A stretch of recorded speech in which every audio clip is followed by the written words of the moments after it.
en nuestro proyecto, ¿verdad?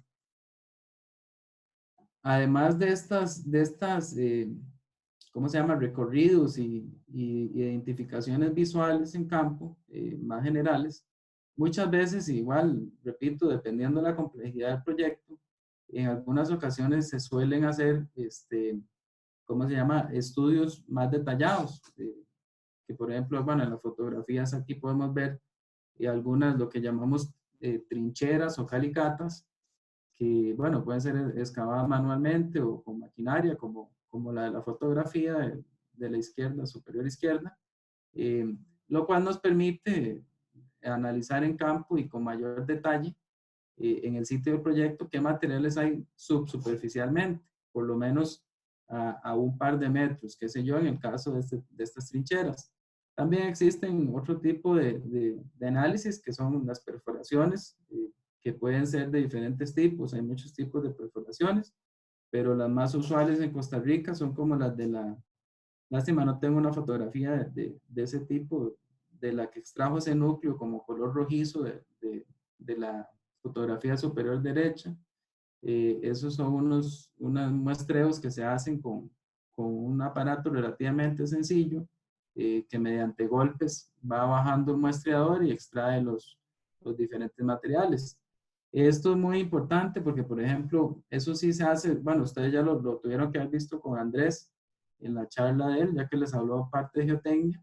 Digamos, nosotros extraemos mucha información, de hecho, del estudio de suelos que se hace en cada proyecto, que en la mayoría de los casos, casi que siempre contamos con un estudio de suelos, aunque bueno, volviendo a lo mismo, depende de la complejidad del proyecto, de los recursos que se dispongan para analizarlo, eh, pero normalmente se suelen hacer. Entonces, esos ensayos, esos estudios de suelos pueden llegar a muestrear, digamos, profundidades de hasta 5 o 6 metros incluso, si el terreno lo permite. Entonces nos da una buena idea de los materiales geológicos que hay a profundidad en el sitio como tal, más tomando en cuenta lo que les decía, que no siempre en el lugar que visitamos vamos a poder ver qué materiales hay.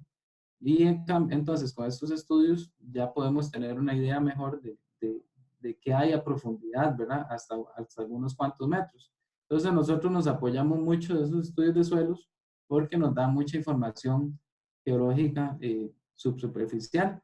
Incluso como vamos a ver un poquito más adelante, desde el punto de vista de la hidrogeología, también nos es importante porque podemos determinar con certeza si existen niveles de agua subterránea, lo cual sin dudas es muy importante y es algo a tomar en consideración y a ponerle mucha atención. También, por ejemplo, las fotografías de abajo, esto ya es para proyectos sí, más complejos en los que ocupamos analizar las condiciones geológicas más a profundidad, qué sé yo, 10, 15 o hasta 20 metros. Se pueden hacer perforaciones rotatorias, se le llaman, que eso, bueno, son con brocas de diamante, entonces van cortando los diferentes tipos de materiales que hayan y lo cual, digamos, en un estudio de suelos como el que tal vez hablaron con Andrés, digamos que tiene la limitante de que si el material es muy duro o se encuentra roca, digamos, no podemos seguir avanzando porque el método como tal no lo permite. Entonces, por ejemplo, ya para casos en que hay roca y queremos profundizar más para analizar con más detalle, y eso se hace mucho más para temas de aguas subterráneas, de vulnerabilidad de aguas subterráneas, en los que se quiere saber realmente a qué profundidad está el agua en sitio. Eh, a veces entonces se realizan perforaciones como las de las dos fotografías de abajo, de los extremos, con lo cual obtenemos muestras como las de la foto esta, de esa cajita que está ahí con unas cuantas muestras, lo cual nos permite analizar todavía con más detalle los materiales que hay a profundidad y las condiciones de los mismos en cuanto a fracturamiento, tipo de roca, qué tan alterada, bueno, nosotros le decimos meteorizado, meteorizado es como, digámosle coloquialmente, podrido, qué tan podrida está la roca, por llamarlo así, pero bueno, eso nos genera mucha información. Entonces nosotros siempre, aparte de las observaciones visuales aparte el apoyo, digamos, en la información geológica que exista en la zona, digamos, siempre nos es muy importante apoyarnos en este tipo de actividades adicionales, eh, que, digamos, como les decía, depende mucho del tipo de proyecto, porque también esto conlleva un gasto adicional que a veces puede ser hasta importante, ¿verdad? Pero a veces digamos, el proyecto lo exige. Digamos, una vez que ya nosotros analizamos toda la información del sitio, digamos, lo que vimos anteriormente, podemos generar, ya aterrizar en lo que son mapas propios, digamos, de elaboración propia, los cuales se apoyan en todas las actividades que vimos anteriormente, y podemos ya decir, bueno, digamos, proponer, hacer una propuesta de lo que para nosotros son las condiciones geológicas del sitio, qué tipo de rocas hay, incluso tenemos que asociarlos a una formación y demás. Entonces ya con todo eso anterior, nosotros ya aterrizamos nuestro propio mapa, que ya sería un mapa local, porque ya estamos hablando de que fuimos al campo, tomamos información de campo, tenemos información complementaria y podemos generar información todavía más detallada que la que existe en la zona. Bueno, a veces los mapas son más complejos, a veces son más sencillos. Por ejemplo, el mapa de la izquierda, el cambio de colores significa que hay un cambio de tipo de rocas o de unidad geológica, igual que el mapa de la derecha, que ya tiene un poquito más de complejidad, era una zona con quizás una más variabilidad geológica. Incluso los puntos que salen por ahí son los puntitos que se ven en el mapa de la derecha son afloramientos que les decía anteriormente, que son exposiciones de materiales que logramos identificar en campo y logramos ubicarlos dentro de nuestro mapa como para respaldar mejor la información en cuanto a que tenemos datos puntuales de campo que nos permitieron generar ese modelo y expresarlo en un mapa, ¿verdad? También dentro de la geología local, nosotros podemos, aparte de mapas, podemos generar perfiles o secciones geológicas para tener una idea de de cómo están dispuestos los diferentes materiales geológicos a profundidad.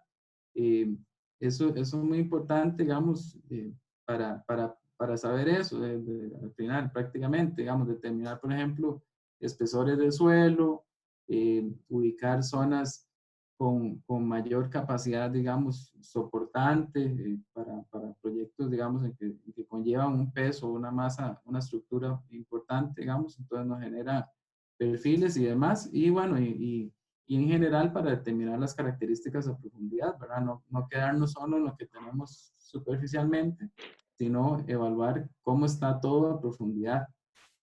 Bueno, en este caso igual, son dos perfiles, hay dos secciones de dos proyectos distintos, en los cuales algunos tienen una mayor complejidad que otra. Eh, Todo esto, como les decía, es relativamente básico, por llamarlo así, porque a veces no tenemos una campaña de perforaciones en el sitio. Nosotros también nos basamos mucho en estos perfiles, estas secciones, utilizamos mucho información de pozos perforados para agua, para extracción de agua, existentes en las diferentes zonas. Ya lo vamos a ver un poco más adelante. Pero bueno, en general en el país hay una base de datos de que a pesar de todo, sí, a pesar de sus defectos, es bastante buena porque sí hay bastante información de dónde hay pozos ubicados, hay información geológica muchas veces, no siempre de ellos, y eso cuando tenemos acceso o logramos accesar a esa información, nos es bastante valiosa para todavía modelar mejor nuestro proyecto en cuanto a la geología se refiere. Como les decía antes, en cuanto a la geomorfología local, es muy importante definir la geomorfología, que al final son las formas que tiene el terreno, digamos, como les decía, que pueden ser planas, pueden ser irregulares, pueden ser montañosas. Hay muchos tipos de formas, de geoformas, por decirlo así. Y entonces siempre es muy importante, porque al final y al cabo, dependiendo de dónde, de cómo esté la, la geomorfología del sitio del proyecto, esto puede conllevar problemas o puede conllevar, llamémosle, virtudes del sitio como tal, desde el punto de vista geomorfológico. Para la geomorfología, igualmente existen mapas geomorfológicos regionales, que a pesar de todo son mapas algo antiguos, eh, si no estoy mal son de los 80s, pero por lo menos nos dan una buena idea o una idea general de, igual que la geología, como les decía con los mapas geológicos, siempre es importante hacer una búsqueda de qué geomorfología podríamos esperar en el sitio, y bueno, lo cual se confirmará una vez que se haga la visita de campo. Pero bueno, sí existen algunos mapas, de hecho existen mapas de todo el país a escalas un poquito amplias, ¿verdad? Pero bueno, sí nos dan una idea, y siempre es importante apoyarse, y al final siempre es importante referenciarlo. Eh, Esto es, por ejemplo, de la zona de Liberia. Bueno, ahí vienen diferentes formas y cada una tiene una descripción en su manual, entonces uno puede buscar un poquito de información para ir teniendo esa idea que les decía. También, bueno, como este es otro ejemplo, este es un mapa geomorfológico regional de la zona de Golfito. Igual, nos da una buena idea, y al final, a pesar de lo generales que son, siempre tienen su buen detalle, y son atinados. Eso sí, nosotros ya cuando vamos al campo, igual tenemos que generar nuestros propios mapas geomorfológicos y nuestras propias caracterizaciones geomorfológicas, ¿verdad? No nos podemos quedar con solo lo que dicen esos mapas regionales y sus descripciones, sino que nosotros tenemos que llegar al campo, identificar qué tipos de geomorfologías hay en el sitio, y lo cual puede repercutir positiva o negativamente en nuestro proyecto. Eh, por ejemplo, esos son dos mapas que realmente no hay cambios geomorfológicos. Este, por eso es que tienen la misma coloración. Lo del fondo es la base topográfica, nada más. Entonces también con todo este trabajo también definimos la geomorfología local, y tenemos que expresarla en mapas geomorfológicos locales. Perdón.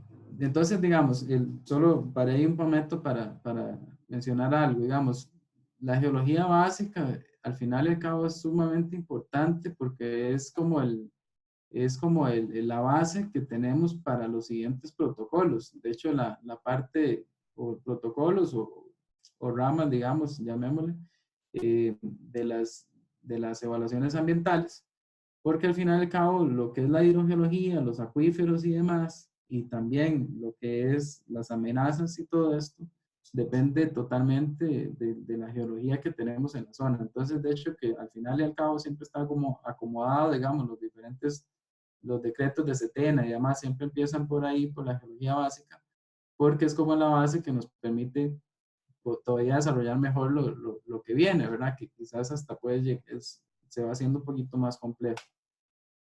Ahora bien, el segundo punto que se trata siempre en las evaluaciones ambientales, que bueno, de hecho actualmente en el país es uno de los, y en el mundo al final, pero digamos que en el país es uno de los puntos más importantes que se le está prestando muchísima atención, que es el punto de las aguas subterráneas.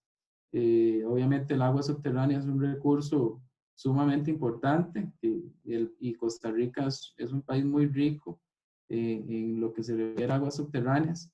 Prácticamente, digamos, hay muchas cosas que decir en este sentido, pero bueno, por ejemplo, Costa Rica es un país que prácticamente en cualquier sitio que uno se encuentre, prácticamente puede llegar a decir que hay agua subterránea. Prácticamente yo pensaría, no sé, más del 95% del territorio nacional, incluso podría ser más todavía. Lo que pasa es que lo que varía es la profundidad a la que se encuentra el agua. En algunos sectores, por ejemplo, qué sé yo, Guapiles, el agua se encuentra a menos de 5 metros en términos generales, ¿verdad? En las zonas planas. Por ejemplo, en el Valle Central tenemos zonas en que el agua subterránea se encuentra a los 30, 40. Incluso hay diferentes niveles, y hay algunos niveles que son captados para abastecimiento público, que incluso se encuentran a 150 hasta 200 metros. Entonces, en todo el país prácticamente hay agua subterránea. Lo que varía es la profundidad en la que se encuentra y las características, obviamente, del medio que tiene el agua, ¿verdad? Digámoslo así. Lo cual al final y al cabo depende totalmente, exclusivamente de la geología de la zona, y obviamente también de la recarga que hay en cada sector. Pero bueno, es un país en que llueve mucho, ¿verdad? Más que todo, obviamente, en las épocas de invierno. Por lo tanto, hay zonas de recarga muy importantes, hay otras zonas en que no hay tanta recarga, pero siempre hay recarga, no, tal vez no por lluvias directamente, sino que viene lateralmente, pero es un poco más complejo, no vamos a detallar tanto. Entonces, en la hidrogeología ambiental, desde el punto de vista de la evaluación ambiental, es muy importante, está establecido que hay que determinar algunas cosas, como lo son los datos hidrogeológicos del entorno inmediato, eh, que ya vamos a detallar, las condiciones hidrogeológicas locales y la caracterización básica del acuífero subyacente. Además, y muy importante, es el análisis de la vulnerabilidad a la contaminación, para lo cual en Costa Rica, y al menos las metodologías más aplicadas, son la metodología GOT, que es algo bastante simple, pero que al final nos da un buen panorama de cómo está la situación desde el punto de vista de vulnerabilidad. Ahora vamos a ver ahí más o menos qué factores utiliza. Y también está el cálculo de tiempo de tránsito de contaminantes, que creo que no hay una filmina de eso, pero ahora les puedo explicar así un poco rápidamente en qué consiste. Eh, y también, finalmente, aterrizando, ya al final aterrizar todo en un modelado hidrogeológico local. Este modelado al final es decir, dónde está el acuífero y qué características presenta este acuífero, ¿verdad? No sé si, me imagino que a veces puede ser un poco confuso. O sea, es normal escuchar la palabra acuífero y aguas subterráneas.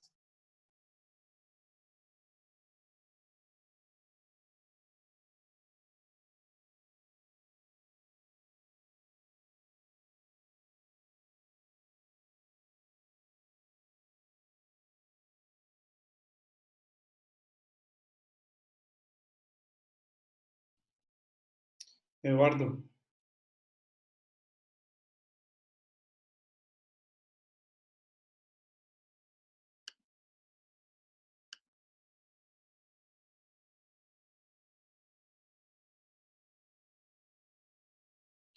no sé si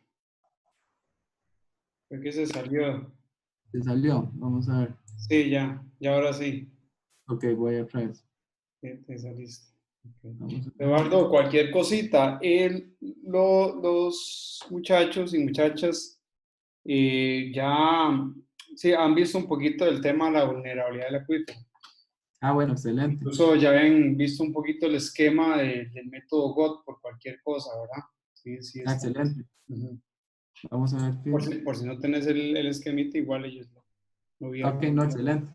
Ujú. Entonces, ahí sí está compartido, Igor. Sí, ya ahora sí.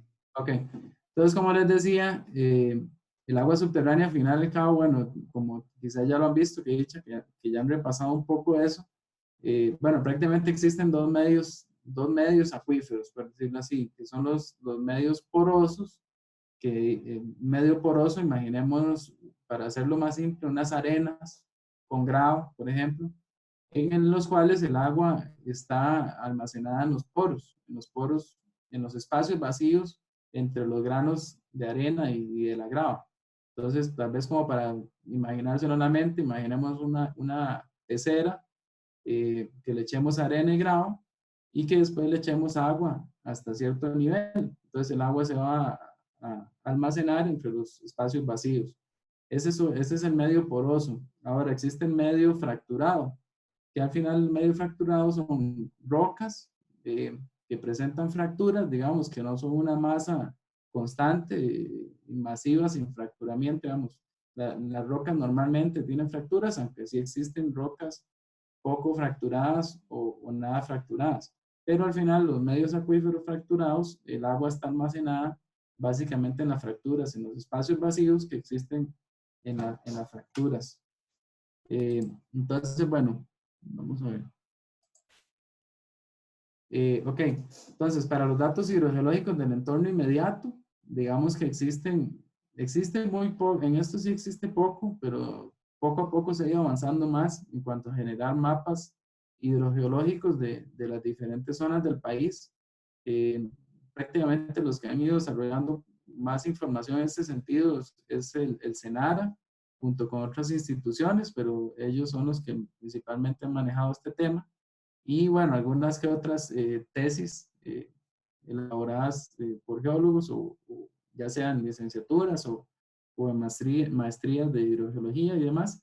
Pero bueno, cuando el proyecto está en una zona en que contamos con información hidrogeológica, siempre es importante revisarla para, al igual que la geología, que los mapas geológicos, saber a qué tipo de acuíferos nos podríamos encontrar en donde estemos, ¿verdad?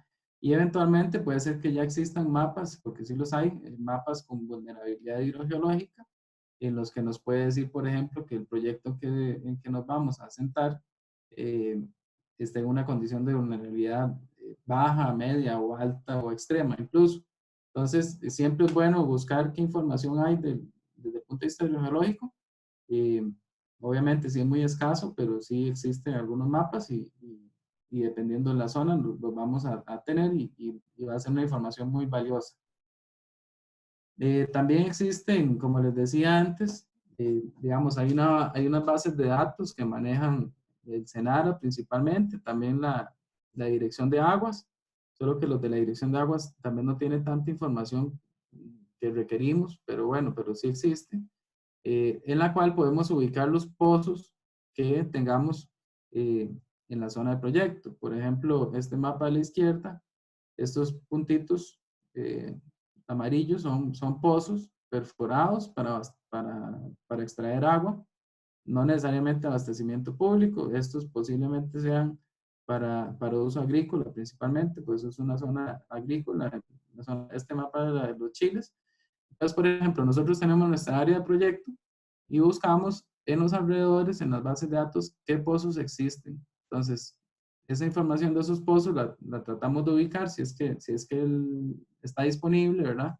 Porque algunos pozos también no tienen información, pero muchos otros sí.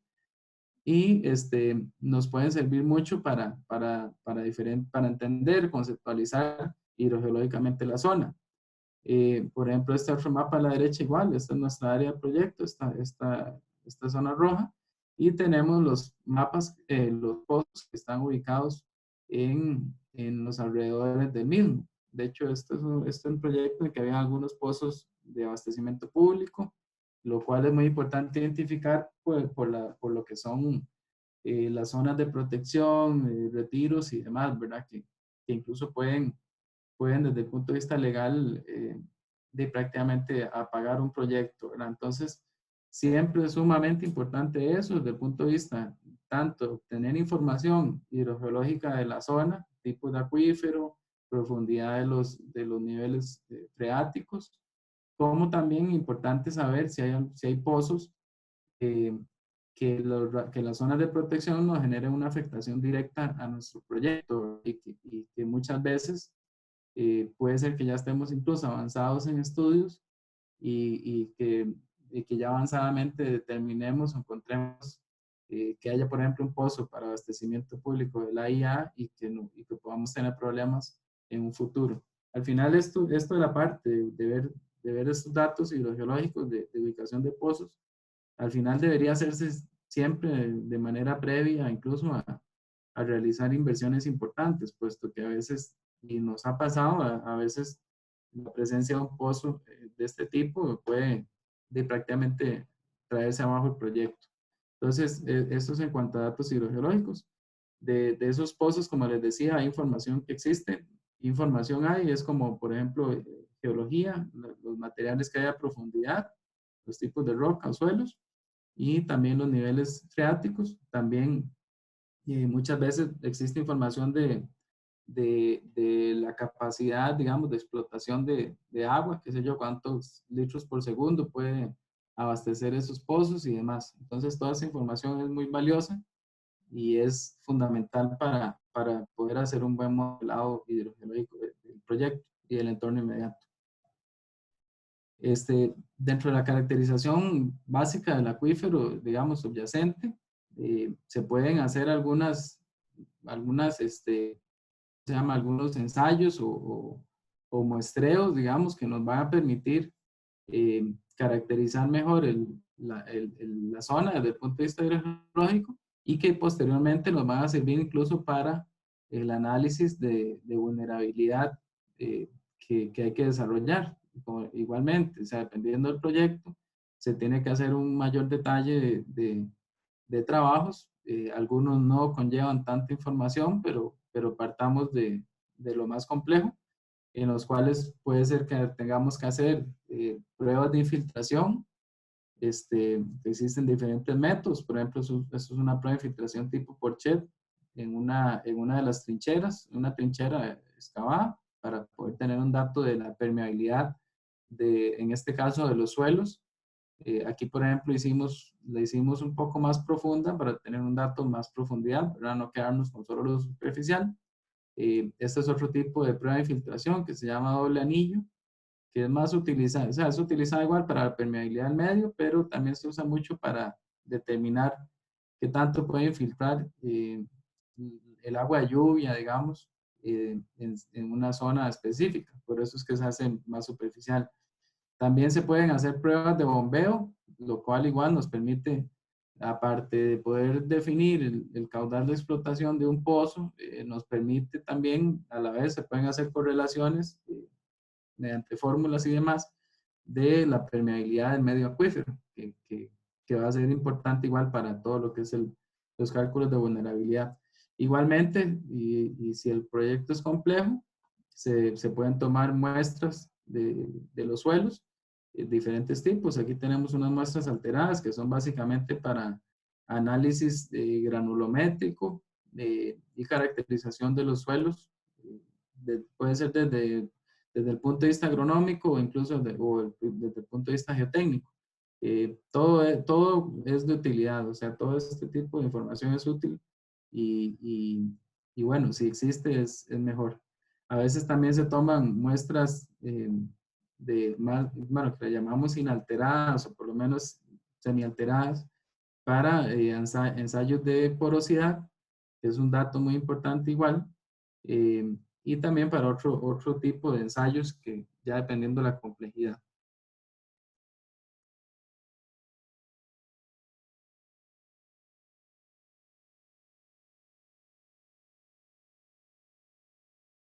Creo que por el cenar. Entonces tal vez sea un poquito diferente, más bien las disculpas porque debí haberles puesto tal vez el más básico, pero bueno, partamos de que es el básico. Entonces, como ustedes seguro ya vieron, el análisis de vulnerabilidad mediante la metodología GOT, prácticamente lo que utiliza son tres parámetros, que son el grado de confinamiento hidráulico, que es básicamente el tipo de acuífero que tenemos, ¿verdad? Dependiendo del acuífero. Tenemos la ocurrencia del sustrato suprayacente, que es el tipo de material que está cubriendo el medio acuífero como tal. Y tenemos la distancia al nivel del agua subterránea, desde la superficie, o incluso, digamos, por ejemplo, en casos en que el proyecto conlleve una excavación o un desplante de material, eh, habrá que calcularlo desde el punto más crítico, que sería del fondo de este desplante, ¿verdad? Entonces, eso puede variar, digamos, no necesariamente desde la superficie, porque obviamente si hacemos una excavación, por decir, de 3 metros de profundidad, cualquier contaminante que tengamos en el sitio va a ser desde esa profundidad de 3 metros. Entonces, todo eso hay que tomarlo en consideración. Seguramente ya lo han visto un poco, pero bueno, obviamente como para aterrizar un poco desde el punto de vista geológico, eh, ¿en qué influye el tipo de acuífero? Pues bueno, dependiendo del acuífero, hay acuíferos que tienen una cobertura impermeable, que lo que hace lo que retrasa o retarda o incluso impide, dependiendo, el tránsito de contaminantes desde la superficie hacia el medio acuífero. Entonces, si tenemos un acuífero libre, por ejemplo, este, el mismo, digamos, los contaminantes que tengamos en superficie, que algún eventual derrame, pensemos en un hidrocarburo, va a tener más facilidad de llegar de infiltrarse y llegar al agua subterránea si el acuífero no tiene una cobertura impermeable como tal, como si son los casos, por ejemplo, de un acuífero eh, confinado, por ejemplo, en los cuales tiene una cobertura impermeable que es al final y al cabo como una barrera, ¿verdad? O un retardo de los contaminantes que protege al agua subterránea. Entonces, obviamente, entre más desprotegido esté el, el acuífero, va a ir aumentando el grado que le demos a este parámetro de confinamiento. Igual, la ocurrencia el tipo de material que tengamos en sobreyaciendo el acuífero, o sea, sobre el acuífero, igualmente va a incidir en esta capacidad de un contaminante de llegar, atravesar ese medio y llegar al nivel de agua subterránea. Entonces, si tenemos, por ejemplo, los materiales arcillosos, que son los que están a la izquierda, si tenemos materiales arcillosos, las arcillas normalmente son muy impermeables y van a generar una mayor protección. Así, por ejemplo, tenemos gravas o arenas, ¿verdad? Las arenas prácticamente, un contaminante va a tener mucha facilidad de avanzar en la vertical y entonces de ahí es que conforme vamos hacia la derecha, va aumentando el valor de este parámetro. Eh, Perdón. Igual, obviamente, el nivel del agua subterránea influye mucho en qué tan vulnerable es ese medio acuífero, puesto que si tenemos un nivel de agua muy superficial, menor a 5 metros, es mucho más riesgoso, digámoslo así, más vulnerable, al final y al cabo, que si tenemos un acuífero con un nivel a 50 metros. Por ejemplo, aquí sí es importante mencionar que, como les decía antes, digamos, algunas zonas del Valle Central, que son bastante conocidas, aprovechan niveles de agua subterránea de hasta 100 metros, 150 metros, pero eso no quiere decir que antes de esos 100 o 150 metros no tengamos otros medios acuíferos. De hecho, que lo normal es que hayan otros medios acuíferos más superficiales anteriores a este. Entonces, siempre lo importante en cuanto al análisis de vulnerabilidad a la contaminación, siempre hay que tomar en consideración el medio acuífero más superficial. Entonces, aunque sepamos que hay agua subterránea a 100 metros, si hay también agua a 5 metros, hay que concentrarnos en ese nivel más superficial. Ahí al final y al cabo, el nivel más profundo, al final no nos tiene que importar tanto como el más superficial, porque es el que tiene al final y al cabo más susceptibilidad a ser contaminado. Entonces, básicamente es eso. O sea, al final siempre hay que analizar el acuífero más superficial. Y bueno, con base a los tres parámetros, como seguro ya lo han visto, prácticamente lo que hacemos es multiplicar los datos y vamos a tener un valor de vulnerabilidad. Hay diferentes tipos de vulnerabilidad, pero básicamente la que manejamos es la intrínseca. Ya la específica es con otro tipo de cálculo, se ponen otras variables, pero básicamente eso sería. Bueno, y existe despreciable, baja, media, alta y extrema, ¿verdad? En función de los tres parámetros que analizamos. Esto, como les decía, es una evaluación, un análisis relativamente básico, digámoslo así, porque tal vez incluso es hasta maleable, digamos, puede prestarse para uno incluso utilizar a conveniencia o no los diferentes parámetros. De ahí es que, digamos, sí es una buena base, de hecho, y todo, pero a veces ya para proyectos más complejos en cuanto a utilización de contaminantes, qué sé yo, una gasolinera, una zona donde almacenen agroquímicos, qué sé yo, sí digamos que hay que analizar un poco más ese tema y no nos podemos jamás quedarnos con esto tan básico. Pero sí, sin duda, y este método GOD yo creo que es en Costa Rica el más utilizado y de hecho es el que hay que utilizar porque sí, con parámetros relativamente básicos podemos tener una idea realmente de qué tan vulnerable es el agua subterránea en el proyecto en que nos encontremos. Este, okay, bueno, sí, al final aterrizamos con toda esta información que obtenemos, aterrizamos un modelo hidrogeológico local. Eduardo, una preguntita. Sí, El método GOT es el utilizado para estudios básicos. ¿Qué otros sí, estudios más detallados hay y como para qué? sí, es que digamos, el GOT sí es básico, pero sí se utiliza incluso cuando se utilizan contaminantes de más alta, digamos, con mayor amenaza, pero al final se le hacen algunas variables. De hecho, por eso este esquema es un poco diferente al que también manejan, porque ya les han incorporado otras variables que como pueden ver acá, por ejemplo, ya se analiza, digamos, la, la, la permeabilidad de los medios. Entonces se le incorporan este tipo de variables como la permeabilidad, porosidad y otros temas que inciden en cuanto a la facilidad en que los contaminantes pueden avanzar.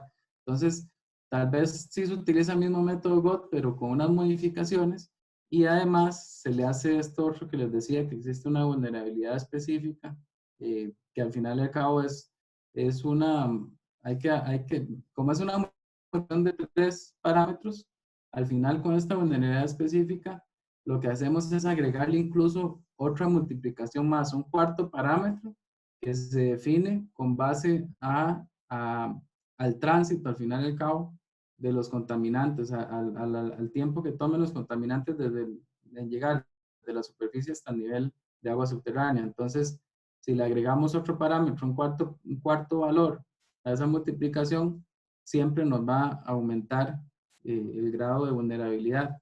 Entonces, tal vez sí es el mismo método, pero le agregamos otras variables que lo hacen más complejo y más detallado. Incluso a veces tenemos casos en que la vulnerabilidad GOT intrínseca nos da un valor de media, pero a la hora de hacer esta modificación nos puede incluso llegar hasta extrema.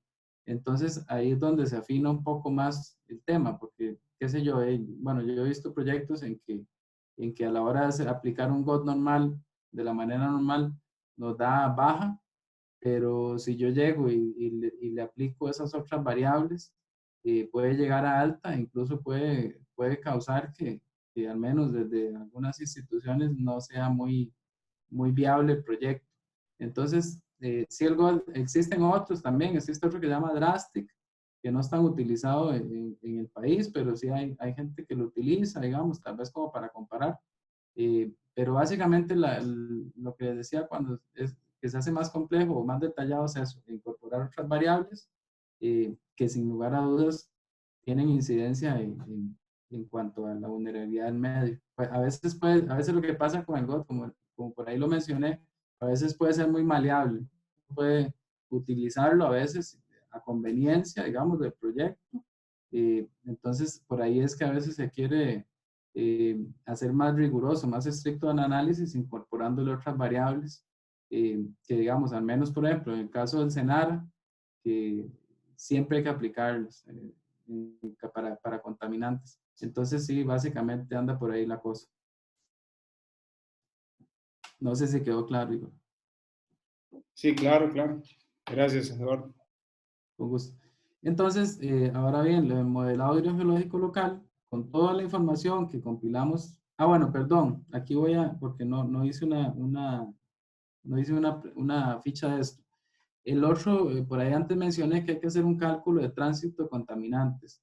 El cálculo de tránsito de contaminantes básicamente es una fórmula eh, que utiliza algunos parámetros que básicamente son la profundidad del medio acuífero, digamos, del nivel del agua subterránea, la porosidad de las capas que tiene que atravesar eventualmente un contaminante, ¿verdad? Imaginémonos que un contaminante lo echamos en superficie, pensemos en que tiramos un balde de gasolina en el suelo.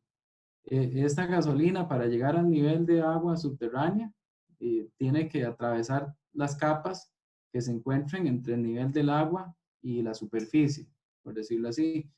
esas capas pueden tener diferentes características en cuanto a porosidad y en cuanto a espesor, obviamente. Entonces, al final hay una fórmula que utiliza esos parámetros, principalmente la porosidad y el espesor. Entonces, tenemos que hacer un cálculo de cuánto dura, cuántos días, lo manejamos en días, cuántos días dura ese contaminante en llegar desde la superficie hasta el nivel de agua, para lo cual, digamos, por ejemplo, si tenemos 4 capas o 5 capas identificadas entre esos niveles, hay que calcular el tiempo estimado de tránsito en cada una de ellas y al final sumarlo. Si, por ejemplo, tenemos una única capa, solamente hacemos el cálculo en esa capa y determinamos los días en que tarden en atravesar el contaminante, el medio acuífero.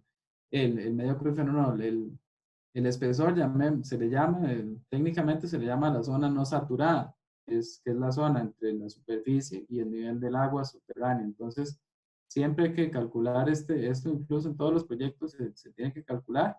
Más que todo, digamos, bueno, se calcula mucho y siempre por el tema de contaminantes bacteriológicos, que normalmente en muchos de los proyectos el contaminante o el único contaminante que conlleva son las bacterias, digamos, de tanques sépticos o, digamos, de los efluentes de tanques sépticos o demás, o incluso plantas de tratamiento y demás. Entonces siempre hay que calcular eso.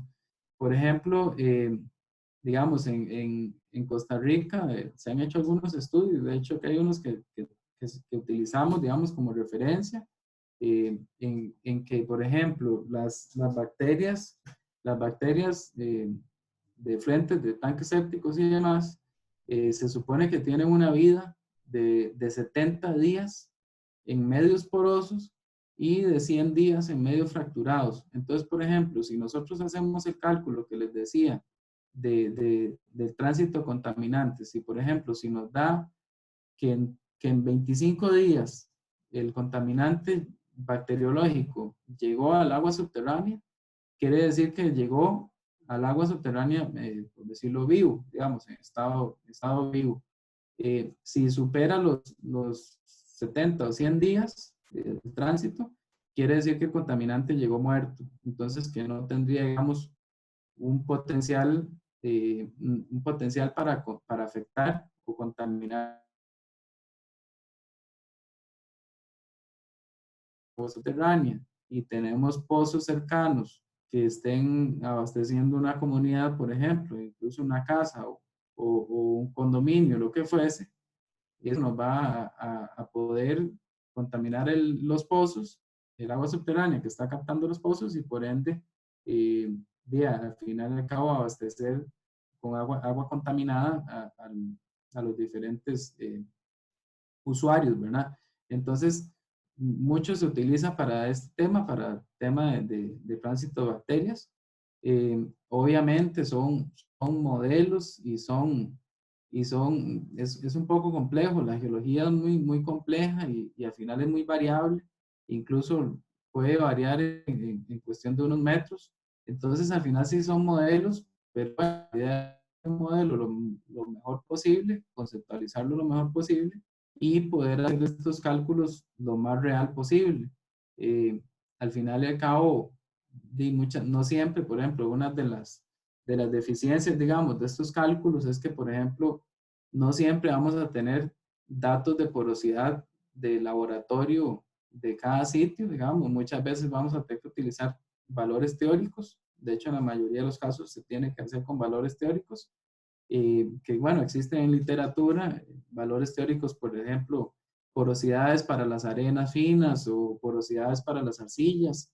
Entonces siempre hay que jugar un poco con eso, lo que sí, para hacer un modelo, por lo menos lo más confiable posible, siempre hay que utilizar las condiciones más críticas. Eso es algo muy importante en esto, porque al final y al cabo, como es tan variable y como muchas veces no tenemos información detallada de cada lugar, siempre hay que tratar de considerar las condiciones más críticas. Por ejemplo, utilizar los datos bibliográficos de porosidad más críticos que nos pueden generar menores tiempos de tránsito para pensar en la condición más crítica del lugar. Entonces, bueno, básicamente el tránsito este se calcula así, es como una fórmula con unos parámetros y si, como les decía al inicio, si hay diferentes capas, hay que calcularlo para cada capa y sumarlo. Entonces, la idea es eso, simular cuántos días va a durar ese contaminante en llegar al agua subterránea. En el caso de bacterias, si supera los 70 o 100 días, dependiendo del lugar, estamos bien, por decirlo así. Podemos decir que no hay un potencial de afectación a las aguas subterráneas. Si el tiempo es menor a 70 o 100 días, podemos estar en un sitio con una vulnerabilidad alta a la contaminación. Entonces, la vulnerabilidad se calcula con el método GOT, podemos obtener un valor prácticamente que sería cualitativo, y con el tránsito contaminante ya tenemos un dato más cuantitativo. Pero como les digo, sí es muy variable y obviamente la experiencia y todo genera datos más confiables, ¿verdad? Pero sí, al final y al cabo son modelos y son modelos que incluso pueden variar hasta un geólogo a otro. Pero de ahí la importancia de conocer la profundidad de los niveles de agua, los tipos de materiales que hay a profundidad y con esto poder generar este modelo de mucho mejor. De hecho, ya que tengo este modelo, estos perfiles aquí, por ejemplo, bueno, no sé si ven ahí la flechita, digamos, es simular, por ejemplo, si un contaminante, cuánto va a durar en bajar esta capa y llegar y tocar este nivel de agua. Estas rayitas punteadas son niveles de agua, ya les voy a explicar. Pero, por ejemplo, el método es esto. Si ustedes ven, aquí hay una mayor distancia entre la superficie y el nivel del agua en comparación, por ejemplo, a esta otra zona más plana. Aquí tenemos una distancia mucho menor. Entonces, de ahí es que los modelos nos ayudan mucho. Por ejemplo, si tenemos el proyecto en esta zona, podemos decir con solo ver el dibujo que quizás, bueno, podemos asegurar que hay más vulnerabilidad que si lo tenemos en esta zona, por ejemplo. Igual en este sector por acá, en este otro perfil. Aquí tenemos un nivel bastante superficial, que aquí también es superficial, pero es un poquito más profundo en comparación al otro. Entonces, dependiendo de la ubicación de nuestro proyecto, va a haber una variación incluso de la profundidad del agua y demás. Estos modelos, ya pasando un poco lo del tema vulnerabilidad, estos son modelos, digamos, que generamos ya con todo el análisis de la información que tenemos. Estas secciones o perfiles los hacemos con pozos. Estos son pozos perforados o incluso sondeos que podamos hacer exploratorios para conocer estos datos de profundidad de agua y de materiales que hay en el nivel del agua a la superficie. Y podemos generar secciones que nos dan una idea de qué materiales hay. Por ejemplo, en este caso, en estos dos perfiles, esto gris correspondería al medio acuífero como tal. Entonces, aquí tenemos, por ejemplo, esto es un ejemplo de un acuífero libre cubierto, en el cual tenemos una cobertura de materiales más impermeables y a profundidad tenemos el medio acuífero. El nivel, esto punteado es el nivel del agua subterránea, que en este caso está más arriba que el medio acuífero porque posiblemente tenía algún grado eso ya es más complejo, no voy a detallar mucho, pero posiblemente estaba bajo cierta presión, lo que hace que cuando uno perfore, el agua tienda a subir un poquito del nivel natural. Pero al final y al cabo, viéndolo así, a grosso modo, el medio acuífero es lo gris y lo anaranjado es la cobertura, que al final esta cobertura es más impermeable nos da una protección al medio acuífero como tal. Como pueden ver ustedes aquí en estos perfiles, los niveles a veces, bueno, muchas veces tienen, o siempre prácticamente tienen una inclinación. Obviamente aquí puede estar más exagerada por la escala, la escala vertical y horizontal no es igual, entonces aquí lo exageramos un poco, igual acá. Pero esto lo que quiero, ya voy a pasar a la figura a la izquierda, pero quiero que lo vean en la sección, que los niveles de agua tienen una inclinación. Y así como tiene una inclinación, también tiene una dirección preferencial hacia donde escurre el agua. Entonces, lo que quiere decir es que el agua subterránea no está estancada. el agua subterránea no está estancada ahí como un swamp, digámoslo así. El agua subterránea fluye en una dirección con una inclinación incluso a cierta velocidad, ¿verdad? Que dependerá de esas dos variables. Pero, por ejemplo, entonces ya viendo el mapa este de la izquierda, como pueden ver hay algunas flechas por aquí, que esas flechas lo que indican es en qué dirección se está moviendo el agua subterránea en esta zona. Estas curvas que tenemos acá, que son diferentes a las curvas de nivel, digamos, las curvas de nivel son estas como un poquito rojizas, y estas curvas que tenemos acá negras nosotros le llamamos isofreáticas. Al final y al cabo sí, podemos imaginárnoslas como unas curvas topográficas, por decirlo así, pero que lo que están modelando el agua subterránea. Entonces quiere decir que en esta zona, por ejemplo, aquí en esta curva, el nivel del agua está más alto que, por ejemplo, que en estas otras de acá. Entonces, al estar esta curva más alta que esta, quiere decirnos que el agua está fluyendo en este sentido. Entonces, todo esto hay que modelarlo con niveles de pozos. Ocupamos la topografía superficial. Bueno, eso se hace en sistemas de información geográfica y se utilizan también otros programas, otros software especiales. Hay uno que nosotros usamos que se llama Surfer, que al final y al cabo lo que hace es modelar el agua subterránea, en qué dirección se encuentra y al final y al cabo con una triangulación, por decirlo así, como haciendo prácticamente un triángulo simple, con la distancia entre una curva y otra y la altura de la diferencia de altura entre esas curvas, nosotros podemos saber qué inclinación tiene esta agua. ¿En qué influye? ¿En qué puede influir? ¿En qué dirección fluye el agua? Bueno, aquí podemos recapitular lo del tránsito contaminantes que les decía. Por ejemplo, si eh, las bacterias llegan a agua subterránea en menos de 20 días, por ejemplo, eso quiere decir que esas bacterias llegarían vivas al agua y se mantendrían vivas en el agua. Y las bacterias, en teoría, según la teoría, fluirían en la dirección del flujo del agua subterránea. Entonces, por poner un ejemplo, no sé si se ve la flechita aquí, sería genial. Por ejemplo, si aquí tenemos un contaminante en esta zona del proyecto y sabemos que por el tiempo de tránsito llega al agua subterránea, tendríamos que, tendríamos que pensar que esa bacteria va a fluir, cuando toque el agua subterránea se va a venir en esta dirección y, por ejemplo, en este caso tendría potencial de afectar o contaminar este pozo.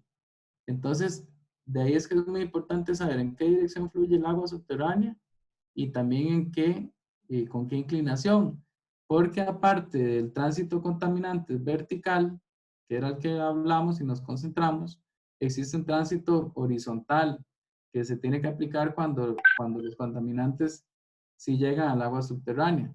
Entonces, de ahí es que al final el modelo hidrogeológico es sumamente importante para modelar todas estas cosas. Por ejemplo, en un proyecto, pensemos en una gasolinera.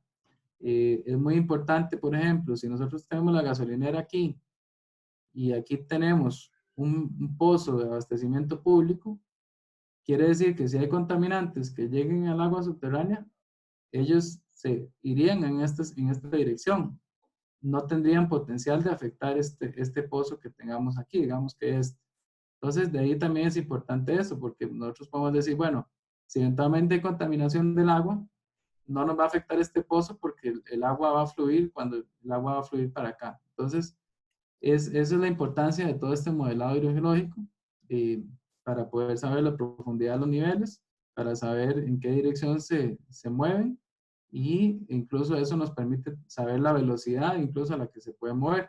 Solo para aclarar un poco, digamos, el movimiento del agua subterránea es muy lento, digamos, es muy lento, de hecho es en centímetros por día o a veces sí puede ser un poco más de metros por día, pero no nos imaginemos un río ni nos imaginemos una corriente así total. De hecho, si uno ve, porque yo he visto, digamos, en excavaciones, así, aguas subterráneas, prácticamente nunca se ve un flujo, nunca usted ve que tenga un movimiento. En alguna rara ocasión sí, sí lo he visto, pero muy raro. Digamos, al final, si usted la ve, pareciera estancada, pero sí tiene un movimiento lento y que no, que prácticamente es despreciable, pero sí existe. Y se puede calcular también, mediante fórmulas, se puede calcular cuántos días puede transcurrir en que se mueva un contaminante de un punto a otro ya en el agua subterránea. Entonces, de ahí es que es súper importante los... Eduardo, Sí, me consultan. Voy a hacer sí, me hacen la consulta y a traducirla. claro. ¿Cuál puede ser el costo de un estudio de estos? Vamos a ver, yo te lo voy a ampliar la pregunta. Hay, pueden ser estudios básicos o pueden ser estudios más detallados, ¿verdad? Ahí Ujú. casi que estoy contestando.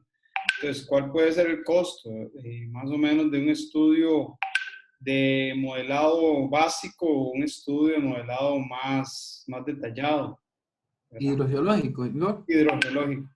Ok. Sí, digamos, uno muy básico, digamos, un modelado básico hidrogeológico con información que exista, digamos, que prácticamente no haya que hacer actividades adicionales, puede rondar los $800 quizás, digamos, puede rondar por ahí, más o menos, ¿verdad? Ya si un modelado hidrogeológico más detallado, como por ejemplo, como este mapa que tenemos a la izquierda, incluso que es del mismo proyecto, sí puede, digamos, ya incluyendo todas las actividades, porque, por ejemplo, en este caso tuvimos que hacer, ese es un caso, así aterrizándolo y para contestar también la pregunta, este es un estudio que se hizo ¿cómo se llama? En una finca que se quería sembrar piña, eh, y era bastante grande, tuvimos que incluso hacer 3 perforaciones en el área del proyecto para complementar mejor y aparte muchos estudios adicionales. Por ejemplo, ese sí pudo haber rondado eh, los $15,000 incluso. Más que todo se eleva por el tema de las perforaciones que hubo que hacer, pero solo el estudio como tal quizás puede rondar unos 3,000, 4,000 o $5,000 dependiendo de la complejidad, pero sí por ahí puede rondar. Lo que lo hace muy caro muchas veces y lo que lo encarece mucho es cuando hay que hacer perforaciones, porque una perforación de 10 metros puede rondar los $2,500, una de 20 metros puede rondar los 4,000, $5,000. Entonces, eso lo encarece un poquito. No sé si respondí un poco a la consulta. ¿Cuánto fue el último, perdón? Se me cortó a mí. Digamos,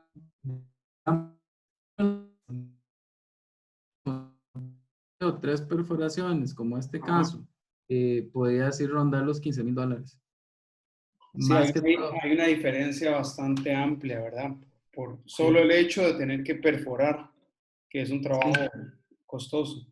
Es que eso es lo que encarece mucho. Cuando hay que hacer estudios hidrogeológicos detallados, la perforación, cuando hay que hacerla, y muchas veces incluso es porque se exige, más que todo cuando van estudios a Cenara, por ejemplo, de una perforación puede rondar, dependiendo de la profundidad, puede rondar entre los 3,000 y hasta $5,000. Entonces ahí es donde encarece. Entonces pensemos que 3 perforaciones que haya que hacer de $4,000 son $12,000. Ya tal vez el estudio como tal, ya compilando toda esta información y demás, puede ser, hay que sumar unos $3,000, $3,500, qué sé yo, dependiendo de la complejidad del proyecto. Sí. Pero uno básico sí puede ser unos, qué sé yo, $800 utilizando información que exista ya, ¿verdad? Sin generar información nueva. Sí, poniendo un poquito en el contexto a todos, eh, uno podría decir, bueno, ¿por qué haces un estudio de $800 y por qué haces un estudio de $15,000? Yo les voy a dar ejemplos. A mí me han llamado para, por ejemplo, el funcionamiento de un tanque diésel, que un tanque diésel consta de una infraestructura de, ¿qué? Eduardo, 8 metros cuadrados, mucho, Sí, es pequeño. pequeño, ¿verdad? Solo el hecho de poder instalar ese tanque para, por ejemplo, démosle un ejemplo, abastecer una estación de buses, abastecer una industria que tenga flotilla, o un tanque de GLP para la misma operación de la industria, que un tanque son 8 metros cuadrados de construcción, que tiene su muro de contención, tiene sus medidas de contención, y tienes que hacer un estudio porque Senara lo solicita de $15,000. ¿Valdrá la pena hacer un estudio para eso, Eduardo? Te lo pregunto porque, bueno, si usted me está diciendo que sí, es para un megaproyecto y de $15,000 para un megaproyecto de 5, 10 millones de dólares o más, es un menudo. Pero no es que me sobre de plata, pero la comparación es. Pero ya para una obra como esas, valdrá la pena, ¿verdad?, hacer un estudio de ese tipo. Sí, digamos, por ejemplo, bueno, en un caso como un tanque así de autoconsumo y que pensemos que hay que hacer una perforación, nada más, digamos, según lo que estipulan los reglamentos, sí puede, tal vez no se eleva a 15,000, quizás andarán unos 7,000, 8,000 dólares, digamos, para un tanque de estos de abastecimiento. Digamos que desde el punto de vista ambiental, sí me parece a mí, sí me tipo, eh, porque sí se necesita, ahí sí, por ejemplo, ahí sí ocupamos tener caracterizado esa sección, ese perfil, del cálculo. Se te cortó, se te está cortando, Eduardo, un poquito. Ah, ok, ¿me escucha ahí? Sí, ahora sí, dale. Ok, no sé dónde quedé. Sí, no, que sí es importante por... Bueno. Ujú. Bueno, sí, es importante porque al final y al cabo, cuando vamos a manejar un contaminante digamos, muy de alta amenaza, por decir, como es un hidrocarburo, por ejemplo, gasolina, diésel, que sí tiene los efectos que puede generar en el acuífero son bastante negativos, ¿verdad? Y son complicados de remediar. Sí necesitamos determinar bien y caracterizar bien detallado a profundidad, digamos, el sitio. Entonces ahí sí, por ejemplo, para lo que les decía antes de un cálculo de tránsito de contaminantes, si lo hacemos, por ejemplo, para un tanque de autoconsumo, si lo hacemos con valores teóricos, por ejemplo, el modelo pierde calidad, digamos, y veracidad. Entonces, cuando sí hay algo delicado que estamos manejando, sí me parece que y es lo que se está abogando un poco, sí me parece que es importante hacer esa inversión desde el punto de vista de cuidar las aguas subterráneas. Entonces, sí, yo creo que ahí sí, y más que todo es para eso, porque, por ejemplo, para un caso como esos, como un tanque de autoconsumo, la idea sería hacer la perforación, ir tomando muestras de los diferentes materiales que encontremos, enviarlos al laboratorio para que el laboratorio nos diga, bueno, la porosidad de esta capa es tanto, la porosidad de esta otra es tanto. Entonces ya tenemos un dato real y local, in situ, y también se van haciendo pruebas de infiltración en los diferentes materiales que encontremos. Entonces también tenemos un valor real del lugar, ¿verdad?